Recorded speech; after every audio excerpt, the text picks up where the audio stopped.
आजींचं नाव काय? राधाबाई अजिब सिंग बैनाडे. तुम्हाला या माझ्या दवाखान्याचा माऊली निसर्ग उपचार केंद्राचा पत्ता कोणी सांगितला होता?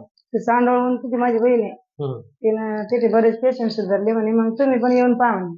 अच्छा. मग तिने पत्ता दिला मला, मग आलो आम्ही जाऊन. अच्छा. मग तुम्ही प्रॉपर कुठले मग? कन्नड जवळ शिरसगाव आहे. अच्छा. ती शिरसगावची आहे. माझ्याकडे आले तेव्हा तुम्हाला काय काय त्रास होता? एवढं त्रास होता ना तेव्हा, पाय बिन पोटरे बिन असे जडून गेलते. असे एक पाय उचलले की दुसरं उचला वाटे नाही मला. एवढी त्रास होता मला तेव्हा. हे गुडघं पण एवढं सुजलं होतं. पोटरे आहे मांड्या मध्ये त्याने गोळ्या येले होते मोठमोठ्याला. असं वाटे की जागेच बसून राहा. कामामध्ये उठणं बसण्यामध्ये विषयच नव्हता म्हणतो ते विचारूच नका. जर चालली की असं वाटे मला कधी खाली बसा. आणि झोपली बी काय रातभर ठणकाचे चमक निघायचे अशा. मग एक पायला मग एक आकडा झोपली काही नाही. काय रात दिवस निघले घेऊन सकाळ सकाळी थोडं बरं वाटे. दुपारून जेवण झालं पुन्हा तसंच झोपूनच राहा वाटे. झोपल्यावर बी चमकाच नाही घे पायामध्ये चालताच ये नाही.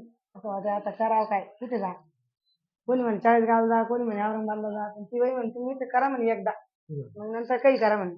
तिथे म्हणल्यावर इथे येईल. त्यांच्या म्हणण्याप्रमाणे तुमचा फायदा झाला का तुमचा? लय मोठा फायदा आहे. आता फक्त हे दोन्ही वाट्या आहे का, या वाट्यामध्ये त्रास राहिला मग. नाही तर काय, हे वाट्या जर क्लिअर झाल्या नाही याच्याल्या, समजा मी पहिल्यासारखी झाले 100%. आता तुम्हाला 80-90% आराम आहे. हा, पण हे दोन्ही वाट्या लावून आहे ना गुडघे तिथे फक्त असं वाकाच टायमाला चमक निघत्या, करक निघते थोड्याशा नॉर्मल हा. एकदम. तर पूर्वीपेक्षा तुम्हाला आता कसं वाटतंय? पूर्वीच्या त्रास आणि आताच्या त्रासामध्ये किती लय फरक फरक वाटतो? आहे. सारा शरीर मग असं हलकं झालं जसं काही काही दात कोंडेल कशी निघणार. आज झालं मला आता. असं चाला वाटतं, हात पायाला कळा लागत नाही, मानेला कळा लागत नाही, मान पण दुखायची नाही, ही कंबर पण दुखायची. आता शिवपुराण ऐकायला असं बसता येईल मला. मग आता बरं वाटतंय का? मानेला कमरेला लगेच फरक आहे. फक्त हे थोडं 10-20% बाकी हा, आहे.